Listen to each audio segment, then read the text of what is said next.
scratching his head.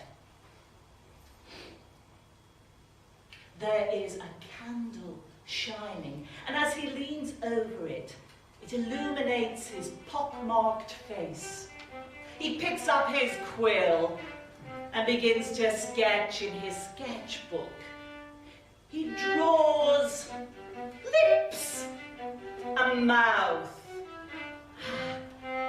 He is in the mode of invention. He wants to invent a speaking machine. Lips of leather, wood behind it, and a valve. Yes, for it to speak. Erasmus is very interested in the voice, for since he was a child, he has suffered from a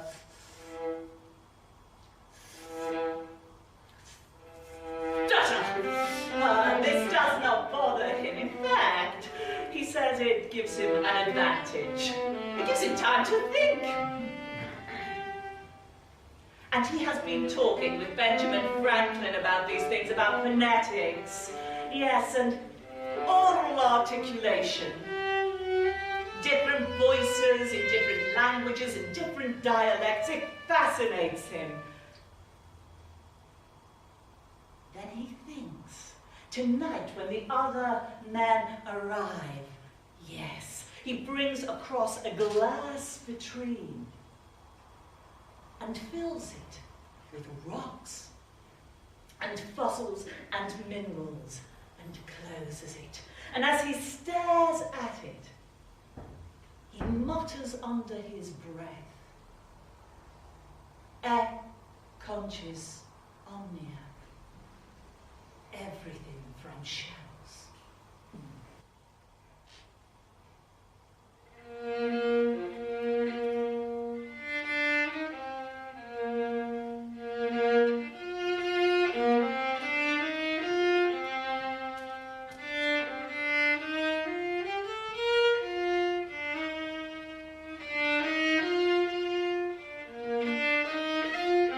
And the men of the Lunar Society begin to arrive in their carriages at Erasmus Darwin's house. There's John Whitehurst, the geologist and clockmaker, and there's Josiah Wedgwood, potter of Burslem, and there's James Watt, engineer, and his really good friend Matthew Bolton, great manufacturer, and James Keir, chemist, soap maker and glass maker. And they arrive. So welcome, my friends, come in and draw near. You've travelled so far, it's so good that you're here, sharing this evening in wonder and awe. Raise up your glass, here's a toast to you all. Raise up your glass, here's a toast to you all. And as the men stood and laughed, the candlelight at the centre of them illuminated their faces. And Joseph painted them. For artists do not just paint with brushes and pencils. They paint with their imaginations, observing, calculating, looking.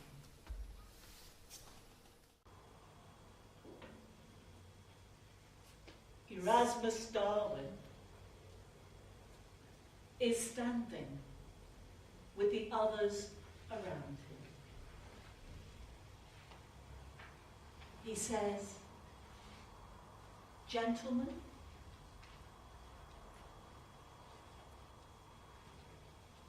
I want you to look at what I have here. For I, gentlemen, have been into the devil's arse." Down we went, our candles making the rock glisten as we went.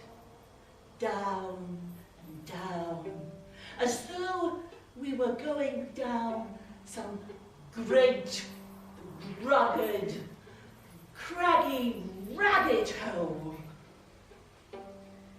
Creak of rope. Creak of rope. Shift of knot. Shift of knot.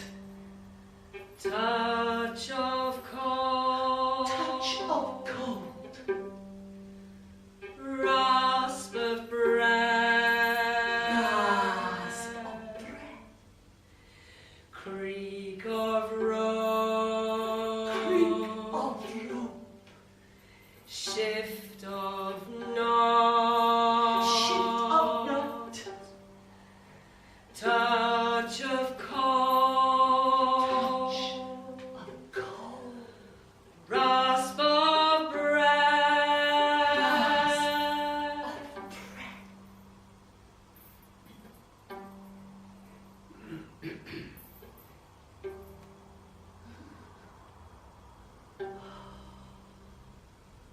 The drips of water on the rock. As further down we went, now a great dusky vastness beneath us, and our candles were like stars. I could see the swathes of green and yellow rock and milky white rock. And the rocks glistened as down we came, our feet touching the rocky floor. Gentlemen, it was as though we were in some great monster's belly, as though we were in Jonah's whale. And there, reclining in her inmost bowers, was the goddess of minerals. Gentlemen, I saw it all.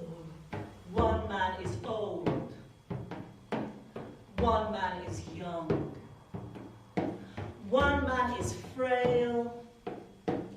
One man is well. Both are brimming with stories to tell. As they walk through time, they tell of the fields, they tell of the seas,